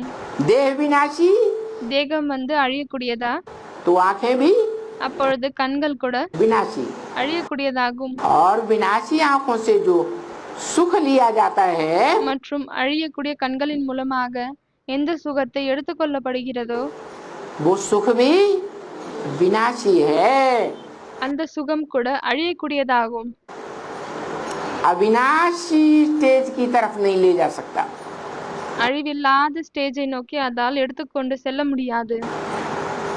तो ஆகவே मनुष्य सृष्टि का पहले पत्ते से लेकर के மனித சிருஷ்டியினுடைய முதல் இலையிலிருந்து जितने भी नारायण हैं எவ்வளவு நாராயணன் எல்லாம் இருக்கிறாங்களோ सब कुछ न कुछ அவர்கள் அனைவருமே ஏதோ கொஞ்சம் दूसरे धर्मों से कन्वर्ट हो जाते हैं, அவர்கள் மற்ற தர்மத்தில் கன்வெர்ட் ஆகி விடுகிறார்கள், प्रभावित हो जाते हैं. பிரபாவத்தில் வந்து விடுகிறார்கள். क्योंकि उतरती कला के नारायण हैं. ஏனென்றால் அவர்கள் இறங்கும் கலையை சேர்ந்த நாராயணன் ஆவாங்க. परंतु ஆனால் उन नारायणों को அந்த நாராயணன்களை अपने स्वरूप का परिचय देने वाला தன்னுடைய ஸ்வரூபத்தின் அறிமுகத்தை கொடுக்கக்கூடியவங்க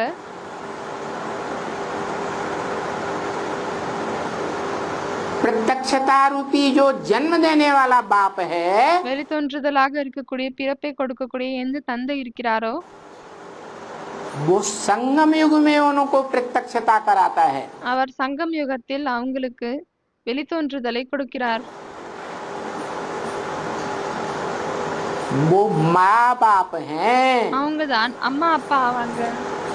उन नारायणों के அந்த நாராயணன்கள் जो कीर्ति कला में जाने वाले हैं. யார் இறங்கும் கிளையில் செல்லக்கூடியவர்களாக இருக்கிறார்கள். वो बीज रूप आत्माएं அந்த விதையாக இருக்கக்கூடிய ஆத்மாக்கள் संगम युग में ही சங்கம் யுகத்தில் संपन्न आत्मिक स्टेज प्राप्त कर लेते हैं சம்பன்னமான ஆத்மீக ஸ்டேஜை அடைகிறார்கள். और इस सृष्टि रूपी रंगमंच पर மற்றும் இந்த சிருஷ்டி ரூபமாகிய நாடக மேடையில் पूरे 84 जन्म लेते हैं. முழு 84 பிறவை எடுக்கிறார்கள். ऑलराउंड पार्ट बजाने वाली आत्माएं हैं. ஆல்ரவுண்ட் பாட்டை செய்யக்கூடிய ஆத்மாக்கள் ஆவாங்க. शरीर छोड़ करके बाप का वर्षा नहीं लेती. உடலை விட்டு விட்டு தந்தையினுடைய ஆஸ்தியை எடுத்துக்க மாட்டாங்க. वो बीज रूप आत्माएं அந்த விதை ஆத்மாக்கள் शरीर रहते रहते ही संगम में சங்கம் யுகத்தில் உடல் இருந்து கொண்டு निराकार आत्माओं के निराकार बाप நிராகார ஆத்மாக்களின் நிராகார தந்தை जिसमें मुकर्रर रूप से प्रवेश करते हैं யாருக்குள் நிரந்தரமான விதத்தில் பிரவேசம் செய்கிறாரோ उस मनुष्य सृष्टि के बाप के द्वारा मुक्ति जीवन मुक्ति उसी जन्म में प्राप्त कर लेती. அந்த மனித சிருஷ்டியின் தந்தையின் மூலமாக முக்தி மற்றும் ஜீவன் முக்தியினுடைய ஆஸ்தி அதே பிறவையில் அடைகிறார்கள். इसलिए पावरफुल आत्माएं होने के कारण அதனால்தான் பவர்ஃபுல் ஆத்மாக்களாக இருக்கும் காரணத்தால் वो द्वैतवादी द्वापर युग में भी अपने धर्म की पक्की रहती है उसी जन्म में. அவர்கள் அதே பிறவில் துவைதவாதி துவாபர யுகத்தை சேர்ந்தவர்கள் பக்காவாக இருக்கிறார்கள். दूसरे धर्मों में कन्वर्ट नहीं होती है. மற்ற தர்மத்தில் கன்வெர்ட் ஆகுவதில்லை.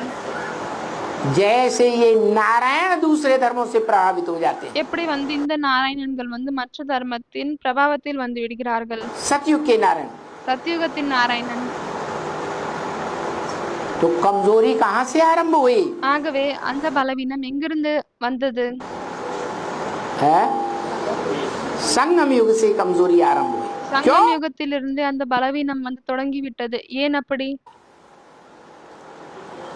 क्योंकि संगम युग में ஏனென்றால் சங்கம் जिन आत्माओं ने இந்த ஆத்மாக்கள் बाप का पूरा परिचय लेकर के தந்தையின் முழுமையான அறிமுகத்தை எடுத்துக்கொண்டு बाप पर पक्का निश्चय बुद्धि தந்தை மீது பக்கவான நிச்சய புத்தி धारण कर ली. தாரணம் செய்து கொள்றாங்களோ दूसरे दूसरे धर्म पिताओं के प्रभाव में नहीं आते हैं. மற்ற தர்ம பிதாக்களின் பிரபாவத்தில் வருவதில்லையோ शूटिंग पीरियड में ஷூட்டிங் பீரியடில் दूसरे दूसरे धर्म पिताओं की மற்ற தர்ம பிதாக்களின் अध्यक्षता में नहीं पलते. அடிமைதனத்தில் வளருவதில்லை. वो बीज रूप आत्माएं அந்த விதை ஆத்மாக்கள் बीज हैं விதைகள் ஆவாங்க. और उनसे जन्म लेने वाले மற்றும் அவங்கள இருந்து பிறக்கக்கூடியவங்க नीची स्टेज में जन्म लेंगे தாழ்ந்த ஸ்டேஜில் பிறப்பாங்களா या ऊंची स्टेज में जन्म लेंगे. இல்லையானால் உயர்ந்த ஸ்டேஜில் பிறப்பாங்களா नीची स्टेज में जन्म लेते हैं. தாழ்ந்த ஸ்டேஜில் பிறக்கிறாங்க. पूरा ज्ञान नहीं उठाते. ஏனென்றால் முழு ஞானத்தையும் அவர்கள் எடுத்துக்கொள்வதில்லை. पूरा ज्ञान नहीं उठाते इसलिए पूरा पूरा बाप को नहीं पहचान पाते. முழுமையாக ஞானத்தை அவர்கள் எடுத்துக்கொள்வதில்லை. அதனால்தான் முழுமையாக தந்தையை அவர்களால் அறிய முடியவில்லை. कि बाप என்னவென்றால் தந்தை सारी मनुष्य सृष्टि का बीज है. முழு மனித உலகத்தினுடைய விதை ஆவார். इस मनुष्य सृष्टि में இந்த மனித உலகத்தில் उससे ऊंचा पार्टधारी कोई होता ही नहीं. அவரை விட उयर्ந்த பாட் செய்யக்கூடியவங்க யாருமே இல்லை. इस बात को न पहचानने के कारण இந்த விஷயத்தை அவர்கள் அறியாத காரணத்தால் वो संगम युग में ही दूसरे दूसरे धर्म पिताओं சங்கம் யுகத்திலே அந்த மற்ற தர்ம பிதாக்கள் या दूसरे दूसरे धर्मावलंबियों के चक्कर में आ जाते हैं. இல்லையானால் மற்ற தர்மத்தை சேர்ந்தவர்களின் பிடியில் வந்து விடுகிறார்கள். प्रभाव में आ जाते हैं. பிரபாவத்தில் வந்து விடுகிறார்கள். इसलिए அதனால்தான் द्वापर युग आने पर துவாபர யுகம் ब्रॉड வரும்போது ड्रामा में பிராட் டிராமாவில் वो आत्माएं जो कमजोर रह जाती हैं ज्ञान में அந்த ஆத்மாக்கள் யார் ஞானத்தில் பலவீனமாக இருந்து விடுகிறார்களோ कन्वर्ट होती रहती है. அவர்கள் கன்வெர்ட் ஆகிக் கொண்டே இருக்கிறார்கள். और एक बार कन्वर्ट हो गई மற்றும் ஒரு தடவை கன்வெர்ட் ஆகிவிட்டால் तो भारतवासी उन्हें अपनाते नहीं है। பிறகு பாரதவாசிகள் அவர்களை தனதாக்கிக் கொள்வதில்லை. ये तो लास्ट धर्म है। இது கடைசி தர்மமாகும். समाज ஆரிய சமாஜ் जिन्होंने सब धर्म वालों को खुली छूट दे दी। யார் அனைத்து தர்மத்தை சேர்ந்தவர்களுக்கு இந்த விஷயத்தை ஃப்ரீயாக விட்டுட்டாங்க. कि कोई भी आकर के हिंदू बन सकता है। என்னவென்றால் யார் வேணாலும் இந்து ஆகிக் கொள்ளலாம் என்று. ऐरा गैरा नथु खैरा कोई எப்படிப்பட்டவங்களாக எந்த ஒரு மதிப்பில்லாதவங்களாக இருந்தாலும் சரி, भी आए யார் வந்தாலும் சரி, आपको अपने धर्म में कन्वर्ट कर लेंगे। நாம் அனைவரையுமே தன்னுடைய தர்மத்தில் கன்வெர்ட் செய்து கொள்வோம். तो जो आत्माएं ஆகவே எந்த ஆத்மாக்கள் ऐसी अवसरवादी थी जो द्वापर युग से इस्लाम आया तो इस्लाम धर्म में कन्वर्ट हो गई। இப்படி நேரத்திற்காக காற்று கொண்டிருந்தார்கள். அவர்கள் என்ன செய்தார்கள்? துவாபர் யுகத்திலிருந்து இஸ்லாம தர்மம் வந்தால் அதுல கன்வெர்ட் ஆகிவிட்டார்கள். बुद्ध आया तो बौद्ध धर्म में कन्वर्ट हो गई। புத்து வந்தால் பௌத்த தர்மத்தில் கன்வெர்ட் ஆகிவிட்டாங்க. क्राइस्ट आया तो क्रिश्चियन धर्म में कन्वर्ट हो गई। கிரைஸ்ட் வந்தால் கிறிஸ்டியன் தர்மத்தில் கன்வெர்ட் ஆகிவிட்டாங்க. जो जो नया धर्म पिता आया எந்த புதிய தர்ம பிதாக்கள் வந்தாங்களோ रूपी रंगमंच पर अपना रंग दिखाया। இந்த உலக ரூபமாகிய நாடக மேடையில் வந்துவிட்டு தன்னுடைய ஒரு வண்ணத்தை காமித்தார்கள். उसी में कन्वर्ट हो गए। அதுலயே கன்வெர்ட் ஆகிவிட்டாங்க. कन्वर्ट तो हो जाती है। கன்வெர்ட் ஆகி விடுறாங்க தான். फिर जब उन धर्मों में பிறகு எப்பொழுது அந்த தர்மங்களில் उनके फॉलोअर्स उस धर्म को அவர்களின் ஃபாலோவர்ஸ் அந்த தர்மத்தை नीचे गिराने लगते हैं கீழே விழ வைக்கிறாங்களோ और नया धर्म पिता आता है மற்றும் புதிய தர்ம பிதா வராங்களோ तो फिर उनको त्याग करके दूसरे धर्म में आ जाते हैं। அப்பொழுது திரும்பவும் அவங்களை தியாகம் செய்துவிட்டு மற்ற தர்மத்தில் வந்து விடுறாங்க. माने किसी धर्म पर उनको पक्की श्रद्धा அப்படியானால் அவங்களுக்கு எந்த ஒரு नहीं தர்மத்திலும் बैठती, உறுதியான நம்பிக்கை அமர்வதில்லை. कन्वर्ट ही होते रहते हैं। கன்வெர்ட் ஆகி கொண்டேதான் இருக்கிறாங்க. ऐसी आत्माएं अंत में இப்படிப்பட்ட ஆத்மாக்கள் கடைசியில் आर्य समाज में आ जाती है ஆரிய சமாஜத்தில் வந்து விடுகிறார்கள். और वो ही आर्य समाजी हैं மற்றும் அதே ஆரிய சமாஜிகள் தான் ஆவாங்க. जो अपने धर्म में राजनेताएं आज की दुनिया में बनते हैं। யார் தன்னுடைய தர்மத்தில் ராஜநேதாக்கள் இருக்கிறார்கள். एक पार्टी में पक्के रहते हैं ஒரு பார்ட்டில அவங்க உறுதியாக இருக்காங்களா? है कि अवसरवादी हैं? இல்லையானால் நேரத்திற்காக காத்து கொண்டே இருக்கிறார்களா? जहाँ देखी तबा बरात वहीं बिताई सारी रात। எங்கு அவர்களுக்கு சுகம் கிடைக்கிறதோ அங்கே அவர்கள் சென்று விடுகிறார்கள். முழு இரவையும் கடக்கிறார்கள். कभी भी एक पार्टी में नहीं रहेंगे। எப்பொழுதுமே அவர்கள் ஒரு பார்ட்டியில் இருக்க மாட்டாங்க. अवसरवादी हैं, अपने धर्म के पक्के नहीं हैं। இவர்கள் சந்தர்ப்பத்திற்காக காத்து கொண்டே இருப்பார்கள். தன்னுடைய தர்மத்தை உறுதியாக சார்ந்தவர்கள் கிடையாது. किसी धर्म पर आस्था नहीं होती है, இவர்களுக்கு எந்த ஒரு தர்மத்தின் மீதும் நம்பிக்கை இருப்பதில்லை. इसलिए அதனால்தான் इनका नारा है இவர்களுடைய ஸ்லோகன் இருக்கிறது, धर्म निरपेक्ष राज्य। தர்ம நிரபேட்ச ராஜ்யம் என்று சொல்கிறார்கள். हमें कैसे राज्य की स्थापना करनी है, நாங்க எப்படிப்பட்ட ராஜ்யத்தை படைக்கவிருக்கிறோம், कैसा राज्य बनाना है, எப்படிப்பட்ட जिसमें ராஜ்யத்தை உருவாக்க வேண்டும் என்றால் किसी धर्म की हमको अपेक्षा नहीं, तुम किसी धर्म को मानो। எதுல எந்த தர்மத்தினுடைய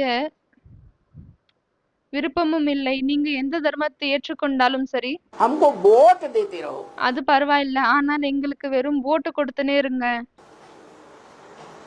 धर्म से उनका कुछ लेना देना அவங்களுக்கு தர்மத்தோடு எதுவும் கொடுக்கல் வாங்கல் नहीं। கிடையாது. और மற்றும் ब्रह्म वाक्य मुरली में பிரம்ம வாக்கிய முரளியில் ऊंचे से ऊंचा भगवंत बताते हैं உயர்ந்ததிலும் உயர்ந்த பகவான் சொல்கிறார் कि धर्म என்னவென்றால் தர்மம் और राज्य सत्ता மற்றும் ராஜ்யம் दोनों साथ साथ होनी चाहिए। ரெண்டுவே கூட கூட நடக்க வேண்டும். धर्म सत्ता अलग हाथों में தர்மம் தனி கையில் और राज्य सत्ता மற்றும் ராஜாங்கம் अलग हाथों में, தனி கையில், उससे पतन होता है। இதன் மூலமாக வீழ்ச்சிதான் ஏற்படுகிறது. भगवान आकर के जिस अव्वल नंबर धर्म की स्थापना करते हैं, பகவான் வந்துவிட்டு எந்த முதல் நம்பர் தர்மத்தை ஸ்தாபனை செய்கிறாரோ वो धर्म पिता அந்த தர்மபிதா अव्वल नंबर धर्म पिता है। முதல் நம்பர் தர்மபிதா ஆவாரு. धर्म की भी स्थापना करता है தர்மத்தையும் படைக்கிறார் और राज्य की भी स्थापना करता है। மற்றும் ராஜ்யத்தையும் படைக்கிறார்.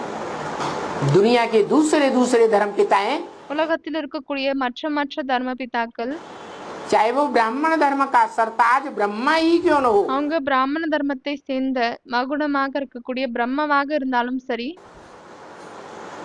वो धर्म की स्थापना करते हैं, அவங்க தர்மத்தை தான் படைக்கிறாங்க. ஆனால் लेकिन राज्य की स्थापना नहीं करते। ராஜ்யத்தை படைப்பதில்லை.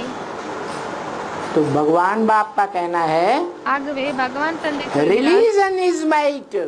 ஆகவே பகவான் தந்தை சொல்கிறார், ரிலிஜன் இஸ் மைட். தர்மத்தில் தான் சக்தி இருக்கிறது. क्या? என்ன? धर्म ही ताकतवर होता है। தர்மம் தான் சக்தி உள்ளதாக இருக்கிறது. कोई धर्म को नहीं मानते யாராவது தர்மத்தை ஏற்றுக்கொள்வதில்லை என்றால் तो उस धर्म में பிறகு அந்த தர்மத்தில் राज्य की स्थापना होती है, उसमें कोई ताकत எந்த ராஜ்யத்தின் ஸ்தாபனை ஏற்படுகிறதோ அதுல எந்த ஒரு சக்தியும் नहीं होती, இருப்பதில்லை. चाहे कितनी भी बड़ी मिलिट्री इकट्ठी कर लें, அவங்க பல எவ்வளவு பெரிய ராணுவத்தை ஒன்று சேர்த்து விட்டாலும் சரி, कितनी भी बड़ी पुलिस का हुजूम इकट्ठा कर लें देश में, எவ்வளவு போலீஸ்னுடைய நிறைய கூட்டத்தை ஒன்று சேர்த்து கொண்டாலும் சரி தேசத்தில், लेकिन ஆனால் कंट्रोलिंग देखने में नहीं आएगी। கண்ட்ரோலிங் பார்ப்பதில் வராது. ये कंट्रोलिंग तभी आएगी இந்த கண்ட்ரோலிங் அப்பொழுதுதான் வரும் जब धर्म सत्ता और राज्य सत्ता एक हाथ में हो। எப்பொழுது தர்மத்தினுடைய பவர் மற்றும் ராஜ்யத்தினுடைய பவர் ஒருத்தருடைய கையில் இருக்குமோ அப்பொழுதுதான். ஓம் சாந்தி.